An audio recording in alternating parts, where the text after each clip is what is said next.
Hello. जय हिंद दोस्तों। आज की वीडियो शुरू करते हैं। तो आज की वीडियो क्या है? कल हम लोगों ने एक वीडियो बनाया था जिसमें इम्पोर्टेंट 5 क्वेश्चंस हम लोगों ने डिस्कस करे थे, मोस्ट कंफ्यूजिंग, जो कंफ्यूजन वाले 5 मोस्ट इम्पोर्टेंट क्वेश्चंस। तो इसकी सीरीज में ये पार्ट 2 है। इसमें भी हम लोगों ने 5 ऐसे क्वेश्चन लिए हैं जिसमें हम मेजरली कंफ्यूज होते हैं, और इनमें बहुत ज़्यादा डाटा होता है। बहुत ज़्यादा तो नहीं कह सकते हैं, लेकिन 2-3 वैल्यू रहती है जिसमें हम लोगों को कन्फ्यूजन हो जाता है। तो उन्हीं क्वेश्चनों को इसमें लिया है और उन क्वेश्चनों को डिस्कस करते हैं और देखते हैं कि क्या क्या कन्फ्यूजन हो जाता है हम लोगों को। तो बिना देरी के क्वेश्चनों को स्टार्ट करते हैं। तो सबसे पहला क्वेश्चन हमारा जो है, सबसे पहला क्वेश्चन ये है, which of the following is not the error due to manipulation and sighting in plane table survey, है ना। इसमें कौन सा जो एरर है वो मैनिपुलेशन एंड साइटिंग वाला नहीं है। तो कंसेप्ट देख लेते हैं। The errors in plane table surveying are 3 type. 3 type के एरर होते हैं। पहला इंस्ट्रूमेंट एरर, दूसरा एरर इन प्लॉटिंग, उसके बाद तीसरा error due to manipulation and sighting, जिसको बोलते हैं पर्सनल एरर या फिर मैन मेड एरर्स। अब अगर इन ऑप्शनों को देखा जाए और इस क्वेश्चन को देखा जाए तो inaccurate centering, defective sighting, defective orientation, error of plotting, ये क्वेश्चन के ऑप्शन ज़्यादा समझ में आ नहीं रहे हैं क्योंकि मेजरली चीज़ें एक जैसी लगती हैं। 2 ऑप्शन सही लगते हैं, जैसे कि इनएक्यूरेट सेंटरिंग, चलो ये हमको समझ में आ गया। उसके बाद एक दिक्कत हमको लग रहा है कि नहीं, एरर ऑफ प्लॉटिंग, शायद इन दोनों में कोई दिक्कत हो, मतलब इन दोनों ऑप्शन में हम कंफ्यूज हो जाएंगे और टिक कर देंगे, हमारा गलत हो जाएगा। तो इसलिए हम पूरे ऑप्शनों को पढ़ देते हैं, है ना। तो सबसे पहला instrumental error, these are sight vane and object vane of alidade is not perpendicular. उसके बाद the edge of the alidade is not side और कर्व्ड, नॉट स्ट्रेट और कर्व्ड। उसके बाद loose fitting of the tripod and plane table. उसके बाद the top surface of plane table is not flat, faulty spirit level. तो ये होते हैं इंस्ट्रूमेंटल एरर जो इंस्ट्रूमेंट में आते हैं। उसके बाद एरर इन प्लॉटिंग, ये कौन कौन से हो सकते हैं? Use of poor quality drawing papers, दूसरा एक्सपांसन और contraction of drawing paper against temperature changes, temperature की वजह से कम ज़्यादा हो जाते हैं। उसके बाद the wrong scale of the drawing, फिर यूज वेरी थिक पेंसिल, तो ये हो जाते हैं प्लॉटिंग में error.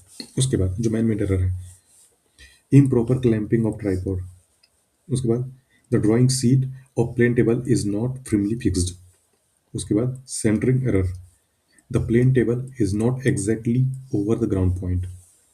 Improper orientation of plane table, improper sighting through vanes cause error in direction of the object. तो ये चीजें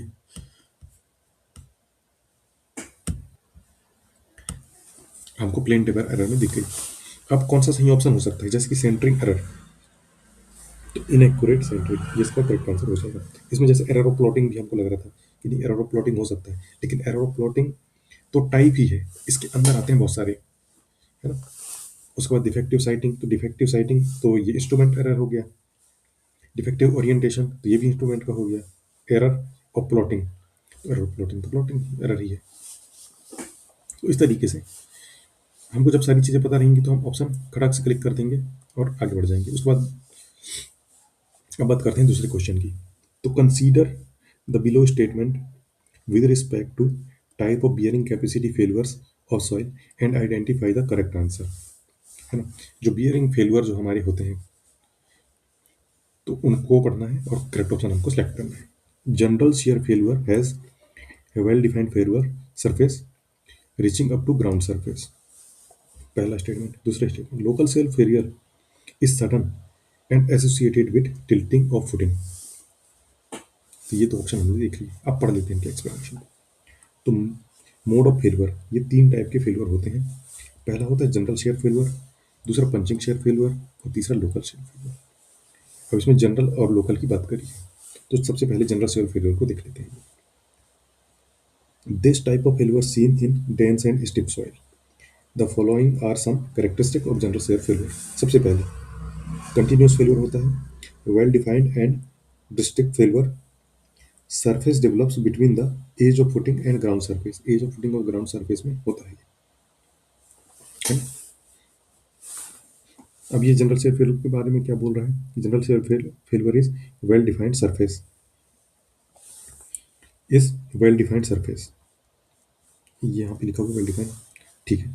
उसके बाद reaching up to ground surface, उसके बाद क्या बोल रहा है ये, develop between edge of footing and ground surface. तो ये हमारा जो स्टेटमेंट वन है वो तो करेक्ट हो गया। उसके बाद और ऑप्शन के पढ़ देते हैं।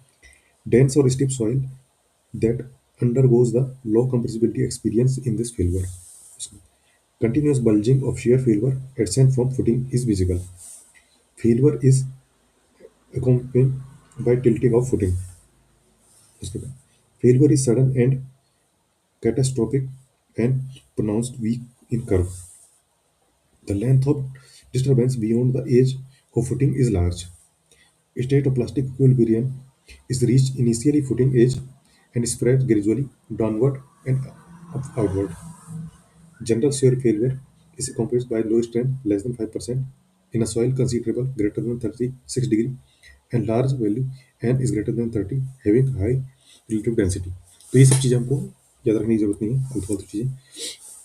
काम की चीज़ हमारी यही थी कि वेल डिफाइंड डिस्टिंक्ट फेल्यूर होता है जिसमें एज ऑफ फुटिंग में होता है और ग्राउंड सरफेस में होता है ना। उसके बाद फिर डेंस और स्टिप सॉइल के लिए होता है, तो ये हम लोग याद रख लेंगे और बाकी कुछ याद रखने की जरूरत नहीं है। उसके बाद आते हैं punching shear failure. This type of failure seen in loose and soft soil, ये वाला जो फेल्यूर है, ये पॉइंट जरूर देखना, ये पॉइंट पूछ लेता है पेपर में। ये डेंस एंड स्टिप सॉइल में होता है जनरल, और लूज एंड सॉफ्ट सॉइल में होता है पंचिंग। उसके बाद and deeper elevations the following are some characteristics. This type of failure occurs in soil very high compressibility. Failure pattern is not observed. Bulging of soil around the footing is absent. Failure is characterized by very large settlement, continuous settlement with no increased load। ये punching failure की बात होगी। उसके बाद local shell failure में आते हैं। तो this type of failure seen in relatively loose और सॉफ्ट सॉइल, तो ये वाला फेल्यूर भी लूज और सॉफ्ट सॉइल में देखने को मिलता है, लोकल शेयर फेल्यूर।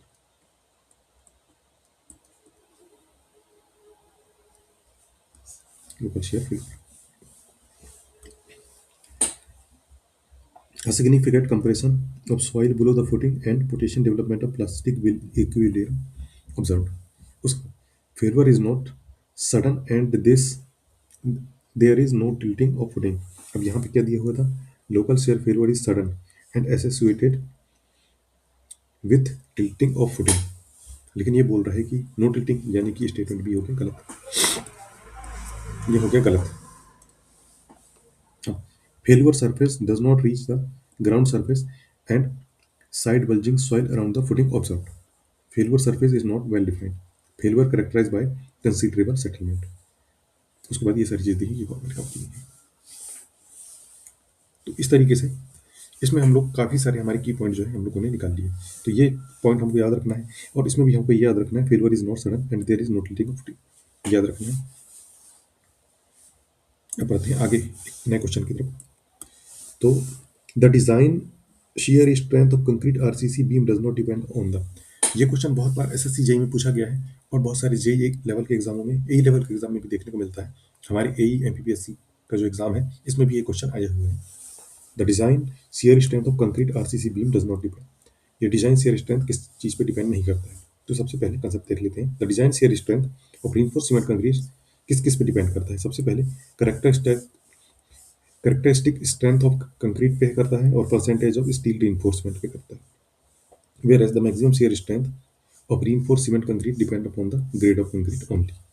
जो मैक्सिमम shear स्ट्रेंथ है वो ग्रेड ऑफ कंक्रीट बस पे करेगा, और डिजाइन shear स्ट्रेंथ है वो किस किस पे करेगा, वो करेगा कैरेक्टरिस्टिक स्ट्रेंथ पे भी और परसेंटेज ऑफ इसमें। अब बोला है ये design shear strength, design shear strength ये किस पे डिपेंड नहीं करता है। तो देखो परसेंटेज ऑफ स्टील रीइंफोर्समेंट पे तो करता है। उसके बाद फिर करेक्टरिस्टिक स्ट्रेंथ ऑफ कंक्रीट इस पे भी करता है ना। तो ये सीधा सीधा आ गया हमारा, cross sectional dimension of beam पे डिपेंड नहीं करता है। ये हमारा ऑप्शन सही हो जाएगा, बाकी मतलब बाकी सही है, ये ऑप्शन हमारा गलत है। इस तरीके से हम लोग इसको फाइंड कर लेंगे। उसको बताते हैं आगे वाले क्वेश्चन पे। The line motor having as used as fine aggregate is called, the lime mortar having as used as fine aggregate is called। तो ये वाले क्वेश्चन भी कई बार मुझे देखने को मिल गए हैं कि ब्लैक मोटर क्या होता है, गेज मोटर क्या होता है, मड मोटर क्या होता है, सीमेंट मोटर क्या होता है। तो इसको एक बार देख लेते हैं। Black motor, the black motor is a type of lime motor wherein as is incorporated as a fine aggregate। तो ये होता है black motor. The term black motor comes from the final colour of mixture due to presence of the S। The S used can be from different sources like coal, rice dust, etc. Using S in mortar can enhance the compressive strength and durability. Meanwhile, it also helps waste management by turning waste production into constructive use. This kind of mortar is historically seen in vintage building and restoration project। उसके बाद आते हैं gauge motor पे। Gauge mortar is a type of mortar that includes both lime and cement. Its name after the gauging process, which describes the process of proportion between lime, cement, and sand and other aggregate। उसके बाद आते हैं mud mortar। Mud mortar is a type of mortar that employs mud or clay, not lime, as a binder. Usually, mud as straw or other fibers are main components of these type of mortar, which is mainly used at adobe and earthen buildings। Mud motor में clay use होता है, lime use नहीं होता है binder के रूप में। ये हमको ध्यान रखना है। उसके बाद cement mortar. Cement mortar is a type of mortar that use as cement, no lime as a binder. Typically it contains sand as an aggregate, यानी कि एग्रीगेट में सैंड इसमें यूज करते हैं। तो the lime mortar having as use as fine aggregate, ये इसको बोलते हैं ब्लैक मोटार। ऑप्शन सी समझ में आ गया हमको। अब जाते हैं नेक्स्ट क्वेश्चन पे। Consider the following statement with respect to hydraulic pumps and identify the correct answer. Reciprocating pumps are used for lifting oils from deep wells as it can build up very high pressure। पहला statement. दूसरा statement, discharge capacity of reciprocating pumps is much greater then the centrifugal pumps. ये हम लोग मैंने देख लिया। अब reciprocating pump क्या है और इसके एडवांटेज क्या है, ये सारी चीज़ हम लोग देख लेंगे। तो reciprocating pump is hydraulic machine which converts mechanical energy into hydraulic energy. ये हमको ध्यान रखना है, ये चीज़ें पूछ लेता है। Here a certain volume of liquid collected in enclosed volume of generally discharged using pressure to the required application। Reciprocating pumps are more suitable for low volume of flow at high pressure। अब यहाँ पे क्या बोला था, reciprocating pumps are used lift oils from deep wells as it can build very high pressure. तो suitable for low volume of flow at high pressure, यानी low discharge and high head के लिए यूज होता है। उसके बाद example क्या क्या है, तो windmill pump, hand pump, axial piston pump, radial piston pump. Advantage क्या क्या है, no priming needed, can deliver water at high pressure, can work in wide pressure range. और डिसएडवांटेज क्या क्या है, more parts mean high initial cost, high maintenance cost, no uniform torque, low discharge capacity. उसके बाद pulsing flow, difficult to pump viscous fluid, wear high wear parts. अब discharge capacity of reciprocating pumps are much greater than centrifugal pump. तो discharge capacity इसकी ज़्यादा होती है, कम होती है, इसकी डिस्चार्ज कैपेसिटी लो होती है, यानी कि ये गलत हो गया स्टेटमेंट, यानी स्टेटमेंट बी गलत है, स्टेटमेंट ए हमारा करेक्ट है। उसके बाद आ जाते हैं नेक्स्ट क्वेश्चन पे। ये वाला क्वेश्चन जनरली कंफ्यूजन क्रिएट नहीं करता है, लेकिन हम कभी कभी अगर शुरू में एकदम से सर्वे पढ़ें तो ये क्वेश्चन कंफ्यूजन हो जाता है। तो देख लेते हैं। If the vernier scale of retrograde vernier bears 20 divisions, how many divisions would main scale have. Question देख लिया हमने। तो रेट्रोगेट वर्नियर की बात किया है कि उसके जो 20 डिवीजन है तो मेन स्केल में कितने डिवीजन होंगे। अब देखो कंसेप्ट क्या है, वर्नियर 3 टाइप के होते हैं, direct vernier, retrograde vernier, extended vernier. Number of division तीनों में n। अब division in main scale, direct में होता है n-1, रेट्रोगेट में n+1 और एक्सटेंडेड में 2n-1। तो ये हमको ध्यान में रखना है कि रेट्रोगेट में n+1 होता है, डायरेक्ट में n-1 और एक्सटेंडेड में 2n-1। अब बारी आती है क्वेश्चन की। क्वेश्चन में क्या बोल रहा है, रेट्रोगेट वर्नियर। तो रेट्रोगेट वर्नियर में क्या होता है हमारा n+1। इन्होंने कितना दिया है, इन्होंने दिया है 20 डिवीजन। तो मेन स्केल में कितना होगा, 20 + 1 = 21। ये हो जाएगा हमारा आंसर। सीधा सिंपल क्वेश्चन। बस ये अगर टर्म हमको याद रहे तो हमारा काम हो जाएगा। और यही टर्म हम अगर हम गलत कर दिए, 20 - 1 कर दिए, तो ये 19 ये ऑप्शन रखा हुआ है, ये हमारा 1/3 करा देगा सीधा सीधा। अब 2n - 1 धोखे से हमने कर दिया मान लो, तो ये हो जाएगा 40 - 1 यानी 39। ये ऑप्शन तो नहीं है वैसे, पर अगर वो 39 ऑप्शन भी मान लो रहता है यहाँ पे, जैसे गेट एग्जाम में 4-5 ऑप्शन रहते हैं, तो हम इसको भी मार सकते थे, इसको भी मार सकते थे, तो बड़ा कंफ्यूजन हो जाता। तो हमारा तो टोटल लॉस ही था इसमें। तो इस तरीके से हमारे जो इंपॉर्टेंट क्वेश्चन थे वो सारे क्वेश्चन खत्म हो चुके हैं। अब इसी सीरीज में कल हम लोग डिस्कस करेंगे और इंपॉर्टेंट क्वेश्चनों को, जो 5 क्वेश्चन ही हम लोग लेंगे, क्योंकि ज़्यादा क्वेश्चन लेने में बहुत ज़्यादा लंबी वीडियो बन जाती है, तो फिर वो दिक्कत हो जाता है। इसलिए छोटा वीडियो ही हम लोग लेंगे, जिसमें हम लोग इंपॉर्टेंट क्वेश्चन जो है सारे कवर कर लेंगे, जिसमें हम कंफ्यूज होते हैं। क्योंकि इस तरीके के क्वेश्चन भले ही अभी लग रहा हो कि अरे ये तो बहुत छोटा क्वेश्चन है, लेकिन यही जब एग्जाम में आता है और जब क्लिक नहीं करता है, वही बताया 20, 21, 39 ये 3 ऑप्शन सही है, लेकिन अलग अलग वर्नियर के लिए।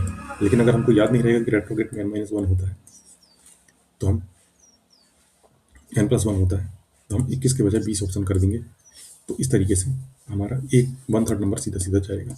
एई का पेपर है तो 1 नंबर कटेगा, जेई का पेपर है तो 0.25 नंबर हमारे कट जाएंगे, और अगर रेलवे का पेपर है तो 1/3 नंबर कटेगा, 0.33।